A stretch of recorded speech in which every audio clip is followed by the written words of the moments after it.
humans of the internet. Welcome to this level 15 interview with Jeremy, who plays Jobin, Lucky Goodbarrel. Did I get that right? That is correct. He is about to hit level 15, so we thought we would have a little chat. This will go out on YouTube once you've already hit level 15, but we're recording this before we get to that point. So there's a bit of a lag, but that's all good. So we're just going to have a bit of a chat. How you doing, Yeah. Jeremy? You good? Doing well. Yes. Doing good. So I'm going to just ask you a few questions about yourself and about Jobin. I guess let's start with you. Tell me about you and Dungeons and Dragons. How did you come to Dungeons and Dragons? What does it mean to you? So I played just a tad in high school way back when. But like I think it was me and one other person that was like a day worth. That's it. I always thought it was very fun and never got into it. Other than that. But about a year ago, my friend, she had played I guess 4th edition and with a big group of people. And so she had really fun. And then so we have Chrissy and then 2 other friends of ours were like, you guys want to try D&D? And I didn't realize this whole 5th edition was even a thing. So we were like got all excited. So we started doing research and checked the books and stuff. And so we had been playing about for a year before this happened. Yes. Cool. So yeah. So how did this happen for you? How did you find the Horde? How did you end up here? So obviously Chrissy found it. Yeah. And she was like, would you like to play online? And I was like, sure, let's try that. And I thought we were doing unrecorded single one-shots in the world and just having fun. And then I had to learn this thing called Discord, and I got the Twitch thing down because I had watched some things there. But yeah. So what's that been like for you? Because you're not you're quite quiet as a person, and suddenly you're streaming frequently. What has that been like for you? It's been terrifying if you think about the streaming part, but otherwise it's just like sitting with a group of friends, chatting on a Zoom call kind of a thing, right? So it's really not that big of a deal. I'm not the biggest talker in a group of people, if you haven't noticed. And some of our people are, so there's that. Yes. Sometimes getting a word in is hard. Yes. Sometimes I struggle to get a word in, and I'm the DM. I'm like, I will kill you. There will be rocks. So the Horde is a very different format to your standard D&D campaign because we do this like series of one-shots within this bigger frame story. What has that been like for you? Like, how has that experience been? So I've really enjoyed it because you have at least an idea of what's going to happen. So we have a mission, and it's just like we kind of can just get right to it. So when you start playing, it's just like action, and it's kind of fun. So it's very exciting. It's what's going to happen. It's not like a lot of lulls. Obviously, we have a time frame that we're trying to finish things in. We try. To a greater or lesser degree of success, But it's been really kind of neat. And then obviously there's not like the down part time when you're all thinking about like, what are you doing in camp and all that kind of slower bits. Yeah. But yeah, it's been fun. Cool. Well, I'm glad to hear that. So let's talk about Jobin. Jobin kind of flies under the radar a lot of the time. We know that he likes food. We know that he likes stealing things. Or is very good at stealing things. I'm not sure if he likes stealing things, but he's very good at stealing things. And he's quite sneaky, and frequently people are talking, and then, ta-da, there's a Jobin that they didn't notice up to that point. So I'm very curious to know why Jobin is in the Gallant Horde. What brought him to this guild? What is he hoping to get out of it, I guess? Mostly, he has, at this point in his life, become an adventurer. So, he's looking for, he's full on halfling, just enjoys a good meal, enjoys good company, um, enjoys fancy dressing, dressing fancy, Yeah. all those kind of the things, the good life and the good life, right? So, you know, really, he's just there to kind of, amass some wealth. He likes to have some money and just have a good time. So, getting So adventures and things. So, it's really just it pays well kind of situation. yeah. And you don't have to And that, pay rent. The food is all free.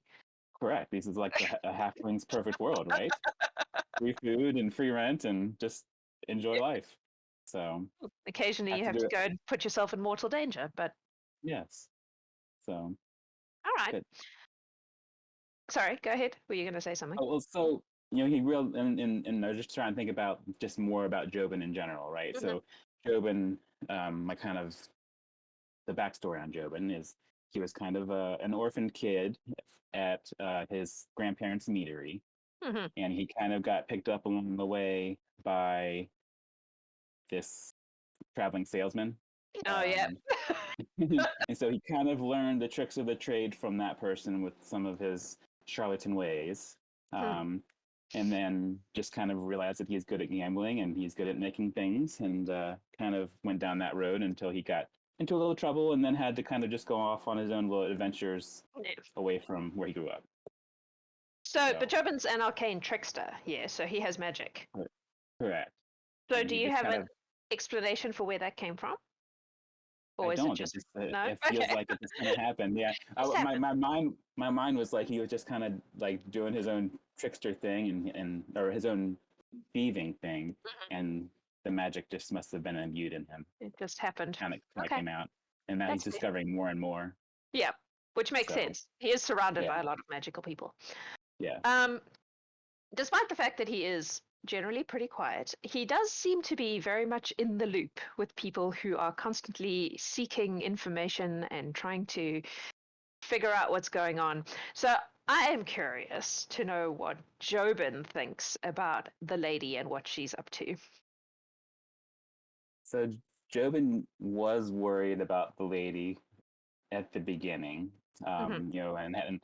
and all the information that he has gathered and the people that he has talked to since, not so worried that there's evilness necessarily.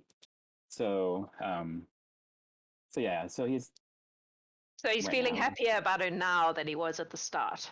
Yes, there were some things that seemed strange to him, but obviously didn't have the full picture, and some information has come since then, and so yeah, he's kind of fine with things as they are now. Okay, it's nice to know. What do you think of your fellow Horde members? Is there anyone you're particularly? I know that there's a history with Naya, right? That's a canon thing, yeah.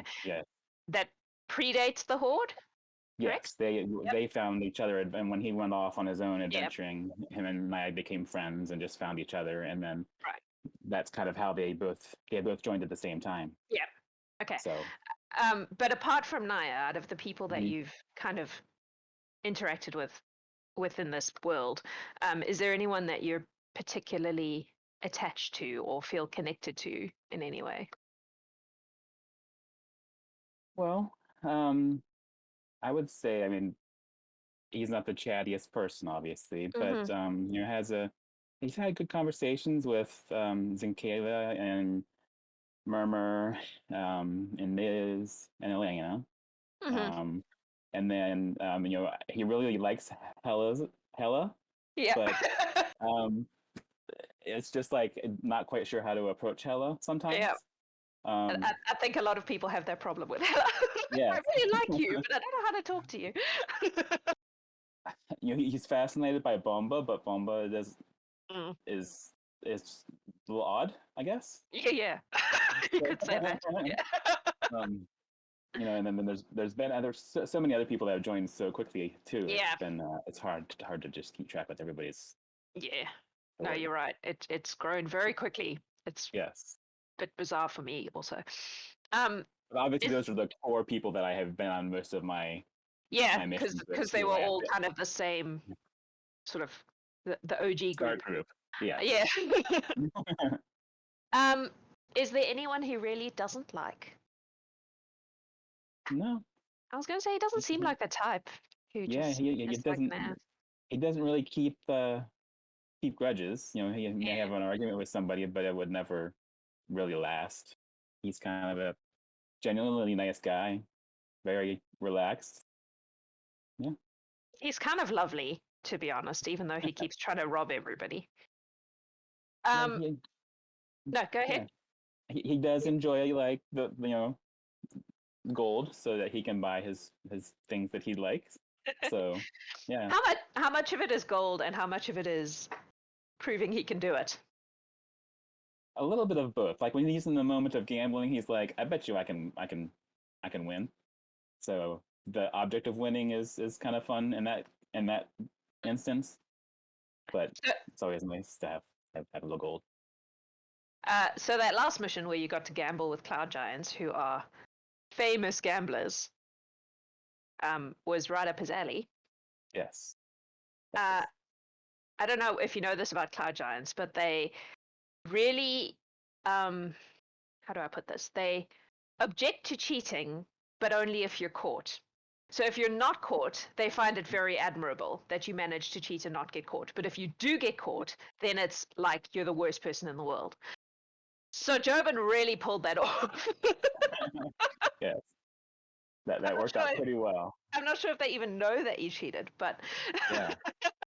Like, so that was kind of a last minute thing. I was gonna do like the normal, like, persuasion-y kind of gambling thing, and I was like, he can do this magical hand thing, and just I can make it invisible. So then I was like, I bet you I can do that with the dice game. Was the kind of the perfect game to be able to try that with. Yeah, so it was good fun. It was, and that was pure happenstance because I happened to find that casino map, and I was like, this map is beautiful. I want to use it. I'm going to just make this where the cloud giants live. And now there is gambling. That really was great. And then, like, once I realized that we were in a casino, and then that there's probably a vault somewhere that had to be found. So, because I felt like Jobin was gypped a little bit on the magic carpet one, because he's like, there's got to be more stuff. I want to find stuff, but like the instances of that, we were going to get squished. Yep. I feel. It's also one of the things that's come out of the cloud giant one is I'm starting to consider splitting the higher level missions into 2 sessions, just because there was a whole nother encounter down there in the vault with the like spinny construct things and like stacks of stuff because it's a vault, right? But you were the only one who went down there, and there wasn't really time to really pursue it in any great detail. So yeah, it's like either next time on the Horde, or we have to just like hide up. Or side quest it. You go back to the Cloud Giants casino and try to rob their vault. That could be fun. Definitely need to get back to make more work for you, of course, but getting back to the magic carpet. It doesn't though, because we've already built it. So okay, we'll just maybe he might upgrade the security a bit after being robbed once. I'm just saying. Yeah. Wouldn't you? Yes, of course. Do you have a favorite Horde moment? I know there's been a lot that has happened in the time you've been a member of the Horde, but is there anything that stands out for you as being just a really cool moment that you really liked? I mean, I felt like I had a shining Jobin moment in this last mission because he was kind of on his own. So that was kind of like a fun, sneaky bit where I could totally full on try to use all these skills. Yep. And then trying to figure out which skill to use to get past all the different obstacles, and then obviously run for his life. With his dust. Yes. Bags of dust.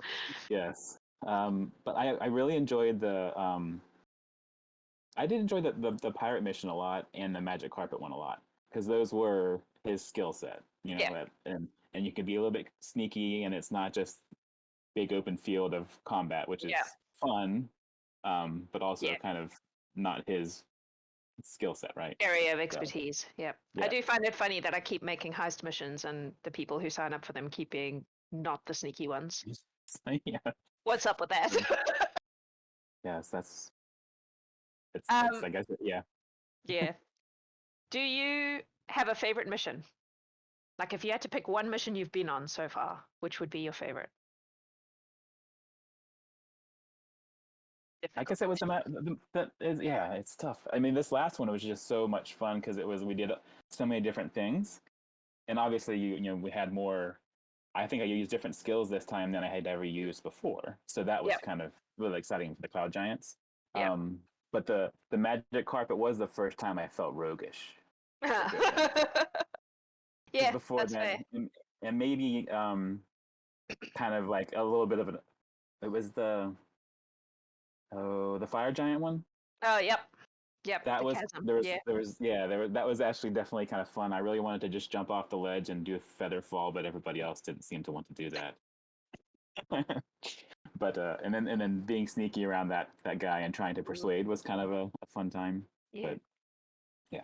That was 3, not 1, but I'll let it Yeah. slide. Those are the fun moments of each of those. But if I had to pick one, it would probably be the magic carpet. I really enjoyed the sneaking into the compound. That's why you want to go back. Yes. Yes. Jobin's trying to put together a crack team of roguish, sneaky sneaks to go back and rob Carlisle properly. Yes. I think we have a team. I just need to actually schedule. We need to just figure out a timing here. Yeah. Is there anything coming up that you're particularly looking forward to, that you're signed up for, that's in the future, that you're like, man, I can't wait for that mission? There was I think it must be 2 away. We were going to save a bunch of creatures. I can't remember which one it is now. The carnival? Are you in the carnival? Is that the one you're thinking of?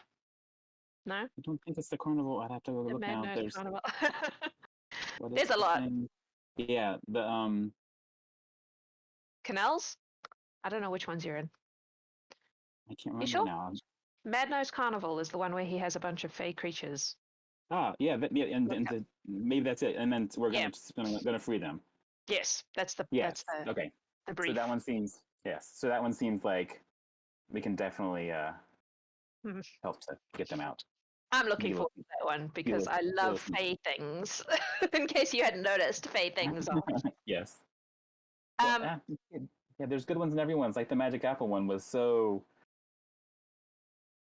not creepy, but like I felt because it was the time we used that the map that was kind of the dynamic lighting, so you could only see the bit you were in at any given time. Yeah. Like that first time he went around the corner and he was by himself, he was like, "Oh crap!" And there's like so much.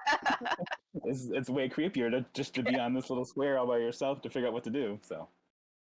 Yeah, that was fun. That was the kind of map that dynamic lighting is designed for. I think it's really cool.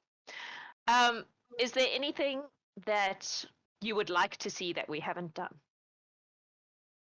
Bear in mind that I'm totally trying to steal ideas from you right now.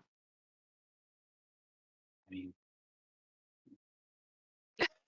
not that I can think of off the top of my head. I mean, obviously more rogue-centric missions I really enjoy, but I can't feel like they're, I don't want to steal what Jamie said, but like an urban setting would probably be pretty fun. You will notice in the last batch there are a few of those. The last batch that I've just added in, there are a couple of. I heard that and that kind of piqued my interest. I was like, oh, that would be kind of fun, but I see how that would be hard too. Having to get us just to walk through town would be like all you would talk about, right? Especially some of the. Oh my God, Jean-Luc, can't take him anyway. Cool. Is there anything you would like us to know about Jobin that we don't know? Does he have any deep hidden secrets? He doesn't seem like the type, but you never know. He doesn't really have any deep hidden secrets. No, he's kind of himself all the time. It's great though. I love characters that are not like completely full of angst, because so many D&D characters are full of angst, and then you get Jobin who's just like, I have cake. And this nice gold and this lovely pocket handkerchief. Life is good. Yes. It's just a bright moment when he comes on. That's delightful. Okay. Well, thank you so much for being part of this crazy thing that we have made. It is bonkers how it has snowballed. I'm so excited by it. Yeah. Well, thank you for putting it all together. It's been really fun and way more than ever expected. So it was more than I expected too. I was making plans for what to do on the off weeks where we didn't have games booked. Yeah. That has not been a problem. Made you too busy, huh? Yeah. But no, it's great, and I'm very grateful to have you on board. And yeah, thank you, and good luck for the next 5 missions. I guess Yeah. 6, because you still have one where you're Right. going to actually hit level 15, unless I kill you, which I will attempt to do. Which will probably happen. Especially how the last mission went. Hope not. I say that to everyone, but I don't actually want to kill you.